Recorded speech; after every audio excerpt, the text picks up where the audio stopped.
નમસ્કાર દર્શક મિત્રો, આજે 8મી ઓગસ્ટ છે. બરાબર એક અઠવાડિયા પછી 15 ઓગસ્ટ આવશે ને ભારત દેશ મહામુલા 79માં સ્વાતંત્ર્ય દિનની ઉજવણી કરશે. 15 ઓગસ્ટ 1947ના રોજ આપણે આઝાદ થયા, પરંતુ તેનો પાયો 8 ઓગસ્ટ 1942ના રોજ નખાયો હતો કે જ્યારે આપણા આગેવાનો, આપણા નેતાઓએ બ્રિટિશરોને એટલે કે અંગ્રેજોને ભારત છોડો, ક્વિટ ઇન્ડિયાનું એલાન આપ્યું અને એ લગભગ 7 થી 8 વર્ષ સુધી લડાઈ ચાલીને સરવાળે આપણે આઝાદ થયા. આજે 8મી ઓગસ્ટ છે એટલે આપણે દિવસને યાદ કરીએ. જોઈએ આજના મુખ્ય સમાચાર. વિશ્વ પ્રસિદ્ધ યાત્રાધામ સોમનાથ પ્રયાગરાજ ટ્રેનનું જુનાગઢ જંકશન ખાતે સ્વાગત કરવામાં આવ્યું. જો કે ટ્રેન સુવિધા કેટલી લાંબી ચાલશે તે મોટો પ્રશ્નાર્થ. રાષ્ટ્રીય હાથશાળ દિવસ નિમિત્તે ભાજપ દ્વારા હાથ વણાટની વસ્તુઓની સામૂહિક ખરીદી કરવામાં આવી. હવે 2 ઓક્ટોબરે ફરી ખાદી ભવન જશે આ આગેવાનો. સગરબાગ ઝૂમાં માતા વિહોણા સિંહ બાળનો શ્રેષ્ઠ ઉછેર કરીને પ્રવાસીઓ માટે ડિસ્પ્લે શેડમાં ખુલ્લા મૂકવામાં આવ્યા. અને રાત્રે ગિરનાર ખાતે ફરીથી એકવાર 3 નર સિંહોએ પગથિયા સુરક્ષિત રીતે પાર કર્યા. તો અશોક શિલાલેખ પાસે વનરાજોનું ફૂટ પેટ્રોલિંગ પણ સીસીટીવી કેમેરામાં કેદ થયું. આ તમામ સમાચાર આપણે વિગતવાર જોઈએ તે પહેલા લઈએ એક બ્રેક.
હવે જોઈએ સમાચાર વિગતવાર. રેલવે વિભાગ દ્વારા એક વખત સોમનાથ હરિદ્વારની લાંબા અંતરની ટ્રેનની માત્ર 4 ટ્રીપ કરવામાં આવી અને ત્યારબાદ ટ્રેન બંધ કરી દેવામાં આવી. આ ફરિયાદ મુસાફર જનતામાં ચાલુ છે. ત્યારે બીજી તરફ ઉત્તર મધ્ય રેલવે દ્વારા પ્રયાગરાજ સોમનાથ સુધીની સાપ્તાહિક ટ્રેન શરૂ કરવામાં આવી છે. આ ટ્રેન પણ પ્રાયોગિક ધોરણે છે કે લાંબી ચાલશે તે અત્યારે મુસાફર જનતામાં મોટો પ્રશ્ન છે. પરંતુ ગઈકાલે મોડી સાંજે આ ટ્રેન જુનાગઢ જંકશન ખાતે આવી પહોંચતા મધુર સોશિયલ ગ્રુપ દ્વારા ટ્રેનનું અને યાત્રીઓનું સ્વાગત કરવામાં આવ્યું હતું. પ્રમુખ સલીમ ગુજરાતીએ કહ્યું કે પ્રયાગરાજ કે જ્યાંથી એક ગંગા પસાર થાય છે એ ગંગાજળથી સોમનાથ સુધીની આ ટ્રેન યાત્રા મુસાફરો માટે યાદગાર બની શકે છે. અજમેર પણ વચ્ચે આવવાનું છે, જેને કારણે આ ટ્રેન હિન્દુ મુસ્લિમ બંને મુસાફર જનતા માટે મહત્વની બની રહેશે તેવો સૂર સલીમ ગુજરાતી અને સાથી વૃંદે વ્યક્ત કર્યો હતો. સ્ટેશન અધિક્ષકનું સ્વાગત કરીને ટ્રેન જ્યારે આવી ત્યારે ડ્રાઈવર અને ગાર્ડનું પણ અભિવાદન કરવામાં આવ્યું હતું. હું સલીમ ગુજરાતી, પ્રમુખ મધુર સોશિયલ ગ્રુપ જુનાગઢ. જુનાગઢના આંગણે ફરી એકવાર લાંબા અંતરની ટ્રેન જુનાગઢ સ્ટેશન આવી જતા મધુર સોશિયલ ગ્રુપે પુષ્પો વરસાવી તેનું ભવ્ય સ્વાગત કર્યું. આ ટ્રેન વીકલી ચાલવાની છે. 7 તારીખ, 14 તારીખ, 21 તારીખ, 28 તારીખ. આજે પહેલે શરૂઆત પ્રસ્થાન વેરાવળથી રાતના 10 વાગે થશે અને 20-25 જુનાગઢના સ્ટેશન ઉપર આવી જશે. એટલે આ ટ્રેન વીકલી છે, એટલે અઠવાડિયામાં એક વખત આવશે. આની પહેલા પણ આપણને લાંબા અંતરની ટ્રેન મળી હતી જુનાગઢ વેરાવળ હરિદ્વાર, પણ કોઈ કારણોસર બંધ કરી દેવામાં આઈડિયા તો નથી કે શું કામ બંધ કરી. એમાં સારો એવો ટ્રાફિકે મળતો હતો, અંદરના વર્તુળોમાંથી એવું જાણવા મળ્યું છે, યાત્રાળુઓને સારો એવો લાભે મળતો હતો, પણ કોઈ કારણસર એમ કે એ ફરીથી બંધ કરી દેવામાં આવી. એટલે આપના માધ્યમથી મારે વિનંતી કરવાની છે મુંબઈ વેસ્ટર્ન રેલવેવાળાને કે ફરીથી એ યાત્રાળુ જે ટ્રેન હતી એ ફરીથી શરૂ કરે તો જુનાગઢની પ્રજા, જિલ્લાની પ્રજાને યાત્રાળુઓને બહુ મોટો લાભ મળશે. બરાબર. અને આ માટે જે નવી ટ્રેન ચાલુ થઈ છે એના માટે થઈને માનીય આપણા વડાપ્રધાન શ્રી નરેન્દ્ર મોદીજી અને તેમના નેતૃત્વવાળી સરકાર ભારતીય જનતા પાર્ટીનો હું મધુર સોશિયલ ગ્રુપ પ્રજાવતી એમનો ખૂબ ખૂબ આભાર માને છે.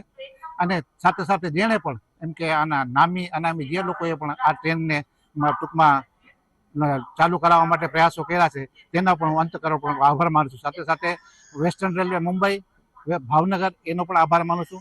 અને સાથે સાથે એમ કે આપના માધ્યમથી એક વાત કે જ્યારે પણ ટ્રેનની માગણી હોય ત્યારે અમારો રોલ પણ નાનો એવો હોય છે, જે આપની જાણ માટે. જય હિન્દ. ગઈકાલે પ્રધાનમંત્રી નરેન્દ્ર મોદીના નેતૃત્વમાં હાથશાળ દિવસની ઉજવણી કરવામાં આવી હતી. વર્તમાન ટેકનોલોજીમાં અત્યારે આધુનિક મશીનોની વચ્ચે જ્યારે તમામ વસ્તુઓ તૈયાર થાય છે ત્યારે હાથ વણાટની વસ્તુઓ દ્વારા લોકલ ફોર વોકલનો મંત્ર ગુંજતો થાય તે માટે શહેર ભાજપે પણ ગઈકાલે કવાયત હાથ ધરી હતી. ધારાસભ્ય સંજયભાઈ Kordia, mayor Dharmesh પોશિયા, deputy mayor આકાશ કટારા તેમજ શહેર ભાજપ પ્રમુખ ગૌરવ રૂપારેલિયા, આરતીબેન જોશી, મનન અભાણી સહિતના ભાજપના આગેવાનો આઝાદ ચોક સ્થિત ખાદી ભવન ખાતે પહોંચ્યા હતા અને ખાદી સહિત હાથ વણાટની વસ્તુઓ એટલે કે ખાસ કરીને વસ્ત્રની ખરીદી કરીને ખરેખર આત્મનિર્ભરતા તરફ શહેર ભાજપે પહેલ કરી હતી.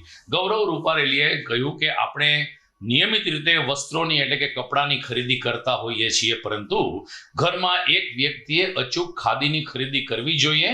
ખાદીને ઉત્તેજન આપવું એ આપણા રાષ્ટ્રપિતા મહાત્મા ગાંધીનો સંદેશ છે અને પ્રધાનમંત્રી નરેન્દ્ર મોદી પણ એ દિશામાં જ્યારે પહેલ કરે છે ત્યારે સૌ કોઈની ફરજ છે કે આપણે ખાદીને ઉત્તેજન આપવાની સાથે સાથે હાથ વણાટની વસ્તુઓ ખરીદીને સ્થાનિક લોકોને રોજગારી પૂરી પાડવી જોઈએ.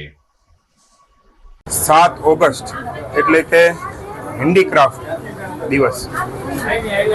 7 ઓગસ્ટ 1905ના રોજ દેશની આઝાદી માટે દેશના લડવૈયાઓએ આત્મનિર્ભર ભારતની શરૂઆત કરી હતી અને દેશની આઝાદીની પ્રથમ નીવ જો કોઈની શરૂઆત થઈ હોય તો 7 ઓગસ્ટ 1905ના રોજ થઈ હતી. ત્યારથી જ આત્મનિર્ભર ભારતના અભિયાનને વેગ બનાવવા માટેની શરૂઆત ત્યારના દેશના દેશવાસીઓએ, સ્વદેશી અભિયાનને વેગ આપવાની શરૂઆત ત્યારના દેશના દેશવાસીઓએ. આ શરૂઆત 1905માં શરૂ થયેલી છે. ત્યારે દેશના વડાપ્રધાન જ્યારે વિકસિત ભારત 2047ની પરિકલ્પના કરવા જઈ રહ્યા છે ત્યારે એમનો ખાસ આગ્રહ છે કે આજના દિવસે બુનકર ભાઈઓ કે જે પોતાના હાથ વણાટના વસ્ત્ર, હાથ વણાટની વસ્તુઓનું જે વેચાણ કરે છે, પ્રોડક્શન કરે છે, એમને પ્રોત્સાહન મળે, એમને વેગ મળે. આ શુભ હેતુથી આજે જુનાગઢ મહાનગર ભારતીય જનતા પાર્ટી દ્વારા આજે વિશ્વ હેન્ડીક્રાફ્ટ દિવસ નિમિત્તે આજે આમની એક જુનાગઢમાં તળાવ દરવાજા આવેલ ખાદીગ્રામ ભંડાર મુકામે સૌ કાર્યકર્તાઓ દ્વારા એક ખરીદી કરવામાં આવેલી છે. આ ખરીદી તમારા જીવન જરૂરિયાતની વસ્તુઓની ખરીદી કરવાથી એમને પણ જ્યારે એમની આવકમાં વધારો થાય અને બુનકર ભાઈઓને જ્યારે આની ફળ મળે એમનાથી પણ એમની સ્વદેશી ભારત અભિયાનને વેગ બનાવવા માટે અને આ અભિયાન 1905માં શરૂ કર્યું હતું, એની જનજાગૃતિ આજ સુધી લોકો સુધી પહોંચાડવા માટે નરેન્દ્રભાઈનો જ્યારે આ સંદેશ છે ત્યારે આ ખરીદી ભારતીય જનતા પાર્ટી જુનાગઢ મહાનગર દ્વારા કરવામાં આવી છે. સૌને આજના દિવસની શુભેચ્છાઓ. દર વર્ષે 2 ઓક્ટોબરે જ્યારે ખાદી ઉપર વળતર શરૂ થાય છે ત્યારે આ પ્રકારના આગેવાનો ખાદી ભવન જતા હોય છે અને ખાદીની માતબર ખરીદી પણ કરતા હોય છે. આ વખતે હાથશાળ દિવસને દિવસે પણ ખાદીની ખરીદી થઈ છે. આવકારદાયક બાબત છે, પરંતુ માત્ર 2 ઓક્ટોબર કે આવા વિશિષ્ટ દિવસે નહીં, સમયાંતરે રાજકીય સામાજિક આગેવાનોએ ખાદીને ઉત્તેજન આપવું જોઈએ. સમાચારમાં આગળ વાત કરીએ તો જુનાગઢ સકરબાગ પ્રાણી સંગ્રહાલયમાં હવે પ્રવાસીઓ સિંહ બાળ પણ જોઈ શકશે. અલબત્ત એમને માટે કોઈ વિશેષ પાંજરાની નહીં, પરંતુ એક ડિસ્પ્લે શેડ તૈયાર કરવામાં આવ્યો છે જ્યાં આ સિંહ બાળ વિચરતા અને રમતા હમતા જોઈ શકાશે. ઝૂ અધિક્ષક રાજદીપસિંહ ઝાલાએ કહ્યું કે સકરબાગ ઝૂમાં કેટલાક સિંહ બાળ એવા હોય છે કે જેમણે એમની માતા ગુમાવી હોય છે. માતા વિહોણા સિંહ બાળનો અમારા દ્વારા શ્રેષ્ઠ ઉછેર કરવામાં આવ્યો છે અને વન્યજીવ સંરક્ષણ અને સંવર્ધન ક્ષેત્રે સારી એવી કામગીરી કરવામાં આવી છે, જેને ભાગરૂપે 5 થી 6 જેટલા સિંહ બાળ થોડા મોટા થતા તેને ડિસ્પ્લેમાં મૂકવામાં આવ્યા છે. આ તમામ સિંહ બાળને માનવ હાથ અડાડ્યા વગર ઉછેર કરવામાં આવ્યો હોવાનું રાજદીપસિંહ ઝાલાએ જણાવ્યું છે. વિપરીત પરિસ્થિતિમાં સકરબાગ ઝૂના વહીવટી તંત્ર અને વેટરનરી તબીબની ટીમ દ્વારા આ બચ્ચાઓનો ઉછેર કરવામાં આવ્યો છે, જે કાબિલેદાદ પ્રક્રિયા હોવાનું સિંહ પ્રેમીઓ અને પ્રવાસીઓ પણ જણાવી રહ્યા છે. પ્રથમ વખત તો નહીં હોય, પણ આપણે કબ્સને મૂકેલા છે અને ઘણીવાર એવું બનતું હોય છે કે જ્યારે માતા પહેલીવાર બચ્ચાને જન્મ આપે અથવા તો સ્ટ્રેસમાં હોય અથવા ક્યારેક અમે એને રેસ્ક્યુમાંથી બહારથી લઈને આવેલા હોય અહીંયા અને પ્રેગ્નન્ટ હોય તો બચ્ચાને ઝૂમાં બંધન અવસ્થામાં જન્મ આપે, તો ત્યારે ઘણીવાર સ્ટ્રેસ ફેક્ટર કે અનુભવ ઓછો હોય, કારણ કે આ બધા સોશિયલ એનિમલ છે, તો ઓછા અનુભવના કારણે બચ્ચાનું કેરિંગ બરાબર યોગ્ય રીતે ન થતું હોય અને ક્યારેક આપણને રિસ્ક લાગે કે બચ્ચા જીવી નહીં શકે, તો પછી આપણે માતાથી એને વિખૂટા પાડી અને આપણે હેન્ડ રેઝ કરતા હોઈએ છીએ. એટલે અમારે જે રેસ્ક્યુ એન્ડ રિહેબિલિટેશન સેન્ટર છે, જે હોસ્પિટલ છે એનિમલ હોસ્પિટલ, એમાં આ બચ્ચાને લઈને આપણે હાથથી એને ઉછેરતા હોઈએ છીએ. તમામ તકેદારી આપણે રાખતા હોઈએ છીએ, એને બધા મેક્રો અને માઇક્રો ન્યુટ્રિયન્ટ્સ મળી રહે અને માતાનું દૂધ નથી મળતું હોતું, એટલે આપણે મિલ્ક રિપ્લેસર ફોર્મ્યુલા જે છે એને પણ રિકન્સ્ટિટ્યૂટ કરી અને આપણે એને એ દૂધ જેવું જ કામ આપે છે અને એવી રીતે આપણે એને દર 2-3 કલાકે એને ફીડ કરતા હોઈએ છીએ.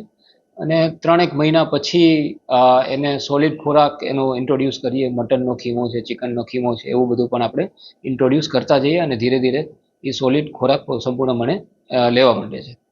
તો આ સ્ટેજ ઉપર અમે જે બચ્ચા મૂકેલા છે એ લગભગ 7 મહિનાના થયા અને એને પછી અમે ડિસ્પ્લે કેજીસમાં પણ એને ઇન્ટ્રોડ્યુસ કર્યા છે.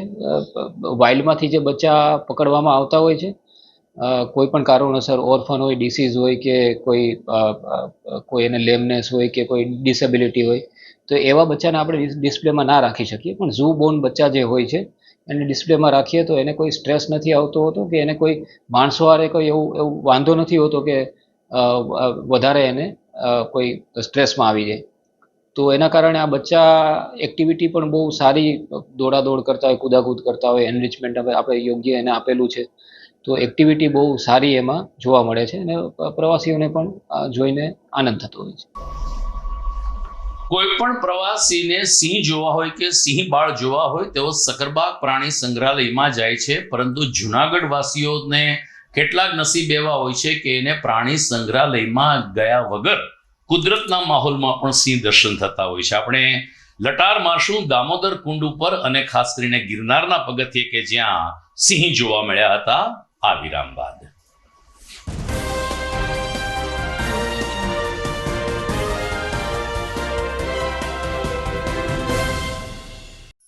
અભિનંદન વેવાઈ, એ આજનો દિવસ આપણા માટે ખૂબ શુભ છે, કેમ કે તમારી દીકરી નિશા અને મારા દીકરા સંજુના લગ્નની તારીખ નક્કી થઈ ગઈ ને. હાજી હાજી પપ્પા, લગ્નની તારીખ તો નક્કી થઈ ગઈ, પણ લગ્ન માટેની જ્વેલરીઓ?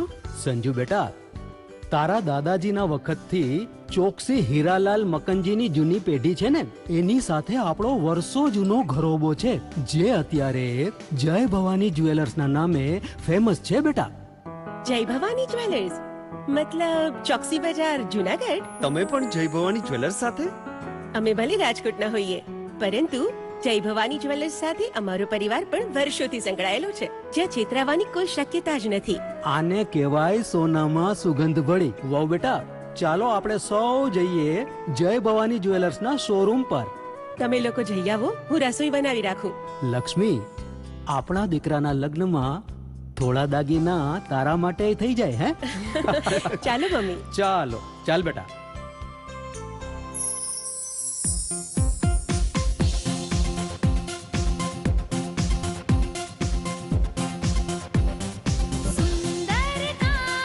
વ્યાજબી દામ, એક જ નામ, જય ભવાની જ્વેલર્સ, તહેવાર વ્યવહાર, બંગડી વીટી હાર, ડિઝાઇન અપાર, જય ભવાની જ્વેલર્સ, જય ભવાની જ્વેલર્સ.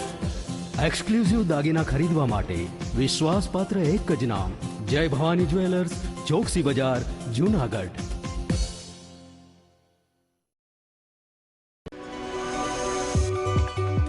જૂનાગઢના યુવા ક્રિકેટ પ્રેમીઓ માટે આનંદના સમાચાર. જૂનાગઢમાં સૌ પ્રથમ વખત શરૂ થઈ ચૂક્યું છે box cricket. The fun Leo resorts and ક્લબના ભવ્ય ટેરેસ ઉપર બોક્સ ક્રિકેટ.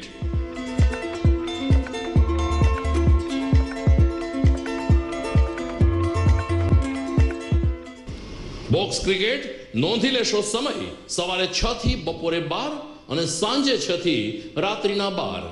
વ્યવસાયકારો નોકરિયાત વર્ગ માટે ખાસ રાત્રિનો સમય પણ શરૂ કરવામાં આવ્યો છે. એક વખત અચૂક રમો બોક્સ ક્રિકેટ. યુવા ક્રિકેટરોને ઉત્તેજન આપતા the fun Leo resorts and ક્લબના આ નવતર અભિગમમાં જોડાઓ અને બોક્સ ક્રિકેટનો આનંદ માણો. વિશેષ માહિતી અને રજીસ્ટ્રેશન માટે સંપર્ક 0285 2658 444.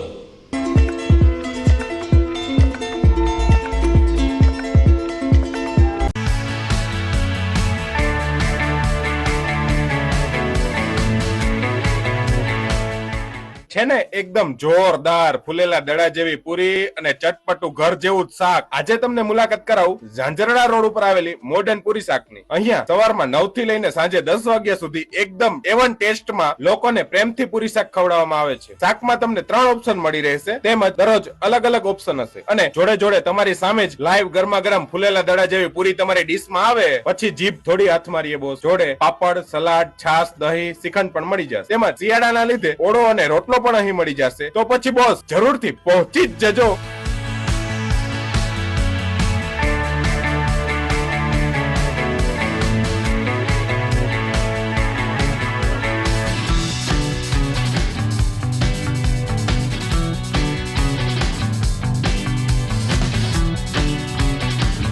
મોડર્ન પૂરી શાક.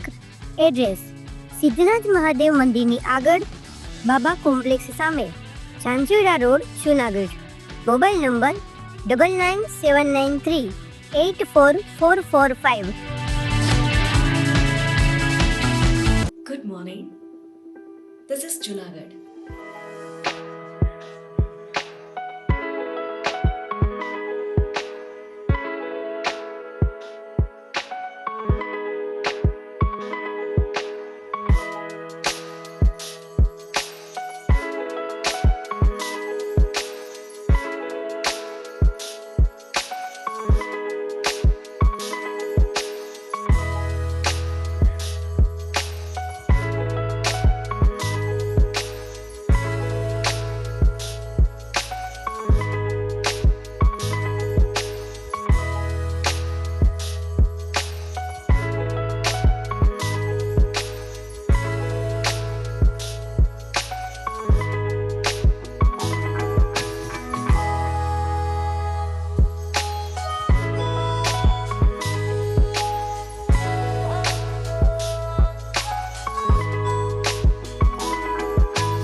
વિરામ બાદ આપનું સ્વાગત છે. જુનાગઢ વોર્ડ નંબર 10 માં આવેલ રોયલ પાર્ક સોસાયટી ખાતે અરજદારોને સરકારી યોજનાઓના વિવિધ ફોર્મ ભરી આપવાનો અને માર્ગદર્શિત કરવાનો એક કેમ્પ યોજાયો હતો. સ્થાનિક અગ્રણી મનોજભાઈ પોપટ અને કાર્યકરો દ્વારા સ્થાનિક વિસ્તારના નાગરિકોને સમજણ આપવામાં આવી હતી, જેમાં ખાસ કરીને આવકના દાખલા, જાતિના દાખલા, વૃદ્ધ સહાય યોજના, સિનિયર સિટીઝન કાર્ડ જેવી અનેક યોજનાઓના ફોર્મ ભરી આપવામાં આવ્યા હતા. ધારાસભ્ય શ્રી દ્વારા પણ આવા કાર્યક્રમ દરેક વોર્ડમાં યોજવામાં આવે તેવી અપીલ કરવામાં આવી છે, પરંતુ લોકોને ઘેરે બેઠા સરકારી યોજનાના ફોર્મ ભરી શકાય તેવું સુંદર આયોજન ભાજપ અગ્રણી મનોજ પોપટ અને તેના કાર્યકરો દ્વારા હાથ ધરવામાં આવ્યું હતું. Manoj Kumar, royal cooperative housing society ward number 11 ની અંદર પ્રમુખ છું. સાથે સાથે ભારતીય જનતા પાર્ટીના આગેવાન તરીકે અને વોર્ડ નંબર 11ના કોર્પોરેટર શ્રીમતી દિવ્યા મનોજકુમાર પોપટના એક જનપ્રતિનિધિ તરીકે આજે અહીંયા વોર્ડ નંબર 11માં આપણા જૂનાગઢના લોકપ્રિય ધારાસભ્ય અને સંવેદનશીલ કે લોકોને ક્યારે પણ 24 કલાકમાં 24/7માં જરૂર ધારાસભ્યશ્રીની પડે એટલે ગમે ત્યાં એમનો હોકારો મળે. એમના હમણાં નવનિર્મિત કાર્યાલયનું પણ શુભારંભ કરવામાં આવ્યો. અનેક પ્રકારની યોજનાઓનો કેમ્પ આજે પણ અહીંયા અમારા વોર્ડ નંબર 11માં રાખવામાં આવેલ છે. 14થી પણ ઉપરની અલગ અલગ યોજનાઓના જે કાર્ડ કાઢવા માટે આવકના દાખલા હોય કે આયુષ્યમાન કાર્ડ હોય કે નાના મોટા કોઈ પણ સરકારી દસ્તાવેજોની અંદર કોઈ પ્રોબ્લેમ આવતા હોય તો આજે એનો કેમ્પ અહીંયા રાખવામાં આવ્યો હતો. આ કેમ્પની અંદર આ વિસ્તારના દરેક આગેવાન શ્રીઓ, જગદીશભાઈ જોબનપુત્રા, અમારા વોર્ડના પ્રમુખ શ્રી ભાવેશભાઈ નંદા અને અન્ય ઘણા આગેવાનો પણ જોડાયા. સાથે સાથે આ વિસ્તારના લોકો પણ જે આજે અને અમુક સિનિયર સિટીઝન લોકો છે જે ઓફિસના ધક્કા નથી ખાઈ શકતા, એ આજે અહીંયા બેસી અને નિરાતે શાંતિથી ફોર્મ ભરી અને એના નાના મોટા જે કંઈ પણ ઇસ્યુ હોય એને એક અહીંથી સુવિધા મળી રહી છે. અને સાથે સાથે ધારાસભ્યશ્રીનો પણ આવો કેમ્પ કરતા રહે એવું હું એને શુભકામનાઓ પાઠવું છું અને લોકોની પણ સતત ચિંતા કરતા રહે છે એ માટે પણ એમને હું ખૂબ ખૂબ શુભકામના પાઠવું છું અને આવી રીતે ધારાસભ્યશ્રી કામ કરતા રહે એવી શુભકામનાઓ. વંથલી તાલુકાના કણજા ગામ પાસે પુલ તૈયાર થવાનું નામ લેતો નથી, જેને કારણે સ્થાનિક લોકોમાં ભારોભાર રોષ છે. કણજા ગામના લોકોએ આ અંગે કાર્યપાલક ઇજનેર જિલ્લા પંચાયત બાંધકામ શાખાને રજૂઆત પણ કરી છે કે ચોમાસું અત્યારે ચાલી રહ્યું છે, સદનસીબે મુશળધાર વરસાદ નથી, પરંતુ જો વરસાદ આવ્યો તો સ્થાનિક લોકોની સ્થિતિ કફોડી થઈ શકે છે, એટલે તાત્કાલિક આ કામ પૂર્ણ કરવું જોઈએ. ચોમાસાની સિઝનમાં પુલનું કામ બંધ કરી દેવામાં આવ્યું છે અને વાહન વ્યવહાર માટે ડાયવર્ઝન આપવામાં આવ્યું છે, જે યોગ્ય નથી તેવી રજૂઆત સ્થાનિક લોકોએ કરી હતી. આ સમગ્ર મામલે પંચાયત વિભાગના નાયબ અધિક્ષક વિવેક પંડ્યાએ કહ્યું કે ચોમાસાની સિઝન અને ભારે વરસાદને કારણે પુલનું કામ હાલ પૂરતું સ્થગિત કરવામાં આવ્યું છે. માત્ર સ્લેબનું કામ બાકી છે. વરસાદની સ્થિતિ અનુકૂળ બનતા સ્લેબ ભરીને પરિવહન ચાલુ કરી દેવામાં આવશે. અમારો પ્રશ્ન એ છે કે અમારા ગામમાં પુલ 6 મહિનાથી અટકેલું પડ્યું છે, કોઈ કામ કરવા આવતું નથી, અધૂરું મૂકીને વયા ગયા છે. અમને તકલીફ પડે છે પૂરેપૂરી. જો અમારા રોડમાં સાધન નીકળે છે, ડાયવર્ઝન કર્યું છે અને આ ગટરો તૂટી જાય છે, હજમના ભૂંગરા તૂટી જાય છે, છોકરા આમ જાય છે, અમારે સ્કૂલે જવું છે ને તો હાલીને જવું પડે છે મેલવા હાટું. વરસાદ આવે ને તો અમે હાલી નથી શકતા. ચારીકોર ખડા ખાબડા બધું ભરેલું છે, કોઈ જાતની સુવિધા આવી નથી અમને. સરપંચને બોલાવ્યા છે તો સરપંચે ધ્યાન આપતા નથી. આ બધે કરી છે ને બધાય બોલે છે તોય કોઈ ધ્યાન આપતું નથી. Vivek Pandya, deputy executive engineer, panchayat sub division 2, Junagadh. હા, અત્યારે છે ને કણજા ગામની અંદર એક માઇનોર બ્રિજનું 2 ગાડાનું સ્ટ્રક્ચરનું કામગીરી ચાલુ છે. અત્યારે ચોમાસા દરમિયાન અત્યારે એમાં પિયર કેપ સુધીનું સીસી કામ પૂર્ણ થયેલું છે અને સ્લેબની કામગીરી હાલ બાકી છે. પરંતુ હમણાં તાજેતરના સમયની અંદર ભારે વરસાદના આગાહીના પગલે સ્લેબની કામગીરી થઈ શકેલી નથી. માટે હમણાં ચોમાસામાં અત્યારે વરસાદને થોડો ઓછો થયા બાદ સત્વરે કામગીરી શરૂ કરીને પૂર્ણ કરવાનું આયોજન છે. ડાયવર્ઝનની અંદર અત્યારે હળવાથી મધ્યમ પ્રકારના વાહનો અત્યારે અવરજવર કરી શકે એવું છે. એમાં કઈ નાના મોટું રિપેરિંગ કે કઈ એવું કઈ કરવાની જરૂરિયાત જણાશે તો ત્યાં અમે મેટલ કે માટી કે એવું કઈ કરાવીને રસ્તો ટ્રાફિકેબલ રહે એવું ત્યારે બરાબર કામગીરી ચાલુમાંથી કરાવડાવી દઈશું. દર્શક મિત્રો, આપ જેની રાહ જોઈ રહ્યા છો તે સિંહના સમાચાર જોઈએ તો ગિરનારની સીડી ઉપર ફરીથી એકવાર ગઈકાલે રાત્રે 3 સિંહો પગથિયા ક્રોસ કરીને જતા જોવા મળ્યા હતા. અગાઉ કહ્યું હતું ને આપણે પણ જાણીએ છીએ કે અત્યારે વનકર્મીઓ ગિરનારની સીડી ઉપર રાઉન્ડ ધી ક્લોક ફરજ બજાવે છે. તેઓ તરત જ સતર્ક થઈ ગયા અને ટોર્ચના અજવાળે સિંહ સુરક્ષિત રીતે પગથિયા પસાર કરે તેની ખાસ કાળજી રાખવામાં આવી હતી. 3 નર સિંહે ગઈકાલે ગિરનારની સીડી ઉપર ધામા નાખ્યા. થોડી વાર તેઓ પગથિયા ઉપર રહ્યા અને ત્યારબાદ ફરીથી જંગલમાં ચાલ્યા ગયા. પરંતુ એનાથી પણ અચરજ પમાડે તેવી એક ઘટના અશોકના શિલાલેખ પાસે બની કે જ્યાં સાવજોએ ફૂટ પેટ્રોલિંગ કર્યું. સીસીટીવી કેમેરામાં સ્પષ્ટ જોઈ શકાય છે કે એક હોટલમાં એક ભાઈ ત્યાં ખાટલા ઉપર સૂતા છે અને એની બાજુમાંથી સિંહ પસાર થાય છે. પેલા ભાઈ નિંદ્રામાં હોવાને કારણે એને ખબર પણ નથી કે પોતાની બાજુમાંથી સિંહ પસાર થઈ ગયા અને સિંહ છે એ જંગલના રાજા છે. એમણે પોતાની અદાથી અશોકના શિલાલેખ પાસે જઈ અને જંગલના પહાડ તરફ પ્રયાણ કર્યું. દર્શક મિત્રો, સમાચારમાં સમય થઈ ગયો છે ફરીથી એક વિરામનો.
ઘર લગ્ન માટે તૈયાર છે.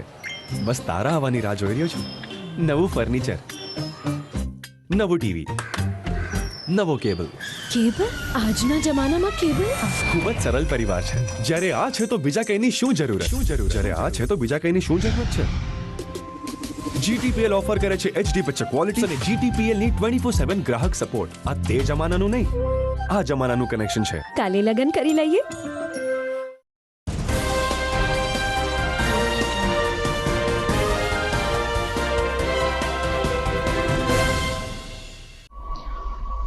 વિરામ બાદ અંતિમ ચરણમાં આપનું સ્વાગત છે. રાજ્ય સરકારના માર્ગદર્શન નીચે હાલ સમગ્ર રાજ્યમાં નારી ઉત્સવ અને નારી નેતૃત્વ કાર્યક્રમ યોજાઈ રહ્યા છે. જેના ભાગરૂપે તાજેતરમાં વિસાવદર તાલુકાના પ્રેમપરા ખાતે પણ આંગણવાડી બહેનોની ઉપસ્થિતિમાં નારી વંદના ઉત્સવનું આયોજન કરવામાં આવ્યું હતું.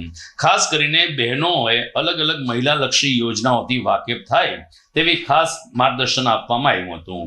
પ્રેમપરા આંગણવાડી કેન્દ્ર 1, 2 અને 3ના કાર્યકરો બહેનો સાથે નારી વંદના કાર્યક્રમમાં સંવાદ પણ સાધવામાં આવ્યો. FSW કર્મચારી પ્રજ્ઞાબેન અપારનાથીએ ખાસ ઉપસ્થિત રહી અને બહેનોને માર્ગદર્શિત કર્યા હતા. THRC બનતી વાનગીમાં મળતા પ્રોટીન ઘટકો વિશે પણ બહેનોને સમજ આપવામાં આવી. ગીતાબેન કપૂરિયા, કોમલબેન મારડિયા, મીનાબેન રાઠોડે કાર્યક્રમને સફળ બનાવવા માટે જહેમત ઉઠાવી હતી. અમારા રિપોર્ટર શ્યામ ચાવડા જણાવે છે કે ઇન્ચાર્જ CPTO પ્રજ્ઞાબેન સુખાનંદીના માર્ગદર્શન નીચે નારી વંદના ઉત્સવ સંપન્ન થયો હતો. મીનાબેન મોહનભાઈ આંગણવાડી કેન્દ્ર 1 પર આજે નારી વંદના અંતર્ગત આંગણવાડી કેન્દ્ર 1, 2 ને 3 સંયુક્ત કાર્યક્રમ અંતર્ગત નારી વંદના ઉત્સવ વાનગી નિદર્શકનું આયોજન કરવામાં આવેલું હતું, જેમાં બહોળી સંખ્યામાં લાભાર્થીઓ હાજર રહ્યા હતા. FSW બેન પણ હાજર રહ્યા હતા અને સ્તનપાન વિશે જરૂરી માર્ગદર્શન આપેલું હતું. સમાચારના અંતમાં પોલીસ સમાચાર ઉપર એક દ્રષ્ટિ કરીએ તો જૂનાગઢ SOGએ ડ્રગ્સ વિરુદ્ધ મોટી કાર્યવાહી કરીને 3 લોકોને તો દબોચી લીધા. સાથોસાથ એની પાસેથી 13.27 ગ્રામ મેફેડ્રોન ડ્રગ્સ પણ ઝડપી લીધું હતું. પોલીસે ઘટના સ્થળેથી ડ્રગ્સ વેચવા નીકળેલા જૂનાગઢના ભારત મિલના ઢોરા પાસે રહેતી સલમાનબેન, વંથલીની સૂરજકુંડની જગ્યા પાસે રહેતી શર્મિલાબેન અને તેના પતિ તેજસ્વીન ઉર્ફે લાલા દિનેશભાઈ સુખાનંદીની અટકાયત કરી છે. પકડાયેલ આરોપીઓની પ્રાથમિક પૂછપરછમાં આ ડ્રગ્સનો જથ્થો રાજસ્થાનના ભોજસણ ગામ નજીક આવેલ એક ગામમાંથી અજાણ્યા શખ્સ પાસેથી મંગાવ્યા હોવાની કબૂલાત કરવામાં આવી છે. જૂનાગઢમાંથી ફરીથી ડ્રગ્સ ઝડપાયું. એક તરફ પ્રધાનમંત્રી નરેન્દ્ર મોદીના માર્ગદર્શન નીચે સમગ્ર દેશમાં નશા મુક્ત સમાજ અંતર્ગત 100 દિવસનો એક કાર્યક્રમ ચાલી રહ્યો છે. લોકોને વ્યસન મુક્ત થવા, નશા મુક્ત થવા માટે પહેલ કરવામાં આવી રહી છે. ત્યારે બીજી તરફ આ પ્રકારના ડ્રગ્સ પકડાવાના સમાચાર પણ ચિંતાજનક રીતે વધી રહ્યા છે. આવનારી યુવા પેઢી માટે આ બાબત ખૂબ જ ગંભીર છે. યુવા પેઢીને એમના પથદર્શક માર્ગદર્શક લોકોએ અત્યારથી જ સજાગ થવું પડશે. ખેર, સમાચાર પૂર્ણ કરીએ એ પહેલા જોઈએ મુખ્ય સમાચાર ફરી એકવાર. વિશ્વ પ્રસિદ્ધ યાત્રાધામ સોમનાથ પ્રયાગરાજ ટ્રેનનું જૂનાગઢ જંકશન ખાતે સ્વાગત કરવામાં આવ્યું. જો કે ટ્રેન સુવિધા કેટલી લાંબી ચાલશે તે મોટો પ્રશ્નાર્થ. રાષ્ટ્રીય હાથશાળ દિવસ નિમિત્તે ભાજપ દ્વારા હાથ વણાટની વસ્તુઓની સામૂહિક ખરીદી કરવામાં આવી. હવે 2 ઓક્ટોબરે ફરી ખાદી ભવન જશે આ આગેવાનો. સકરબાગ ઝૂમાં માતા વિહોણા સિંહ બાળનો શ્રેષ્ઠ ઉછેર કરીને પ્રવાસીઓ માટે ડિસ્પ્લે શેડમાં ખુલ્લા મૂકવામાં આવ્યા. અને રાત્રે ગિરનાર ખાતે ફરીથી એકવાર 3 નર સિંહોએ પગથિયા સુરક્ષિત રીતે પાર કર્યા. તો અશોક શિલાલેખ પાસે વનરાજોનું ફૂટ પેટ્રોલિંગ પણ CCTV કેમેરામાં કેદ થયું. તો દર્શક મિત્રો, સમાચાર તો પૂર્ણ કરીએ છીએ, પરંતુ આવતા સપ્તાહથી પવિત્ર શ્રાવણ માસ શરૂ થવા જઈ રહ્યો છે. તો 15 ઓગસ્ટ જેવો રાષ્ટ્રીય પર્વ પણ આપણે ઉજવશું. તમામ સમાચાર સાથે મળતા રહેશું GTPL જૂનાગઢ ન્યૂઝમાં. ફરી મળીશું સોમવારે રાત્રે. નમસ્કાર.